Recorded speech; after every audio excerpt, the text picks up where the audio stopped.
আসসালামু আলাইকুম। ওয়ালাইকুম আসসালাম রহমতুল্লাহ। হুজুর, শয়তান কোন সময়ে সব থেকে বেশি আক্রমণ করে? 4টা সময়ে শয়তান সাধারণত বেশি আক্রমণ করে থাকে। প্রথমত হচ্ছে নামাজের সময়, দ্বিতীয়ত হচ্ছে যখন তুমি একা একা থাকো, তৃতীয়ত হচ্ছে তোমার যখন রাগ উঠে রাগের সময়, চতুর্থ হচ্ছে মানুষ যখন ঘুমাতে যায় ঘুমের সময় শয়তান আক্রমণ করে। এই 4টা সময় সাধারণত বেশি আক্রমণ করে, অন্যান্য সময়েও শয়তান আক্রমণ করার চেষ্টা করে। এই দাঁড়াও দাঁড়াও, তুমি কি অজু করছো মাত্র? জি হুজুর। অজু করে তুমি কোথায় যাইতেছো? নামাজ পড়তে যাইতাছি। নামাজ পড়তে যাইতেছো, খুবই ভালো কথা। তুমি কি জানো অজুর পরে যে একটা অনেক মূল্যবান একটা ছোট্ট আমল আছে? জি না হুজুর, আমি তো জানি না। অজুর পরে কেউ যদি কালিমাতুশ শাহাদা, আশহাদু আল্লাহ ইলাহা ইল্লাল্লাহু ওয়াহদাহু লা শারীকা লাহ ওয়া আশহাদু আন্না মুহাম্মাদান আবদুহু ওয়া রাসূলুহু, এই কালিমাটা অজুর পরে কেউ যদি একটাবার পড়ে, তাহলে জান্নাতের 8টি দরজা তার জন্য খুলে যায় এবং সে জান্নাতের যে কোনো দরজা দিয়ে প্রবেশ করতে পারবে হাসরের দিন। সুবহানাল্লাহ।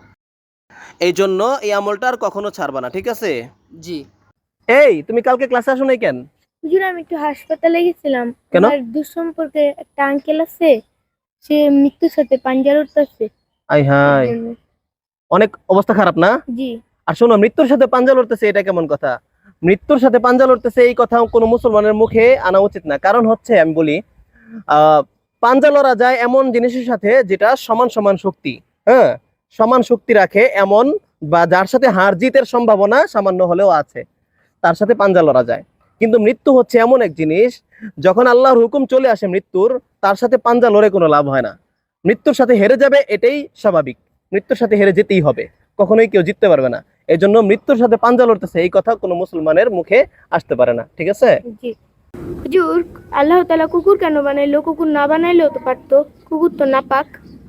আল্লাহ তাআলা দুনিয়াতে কোনো কিছুই অযথা বানান নাই, সব কিছুর পিছনেই বড় কোনো কারণ আছে।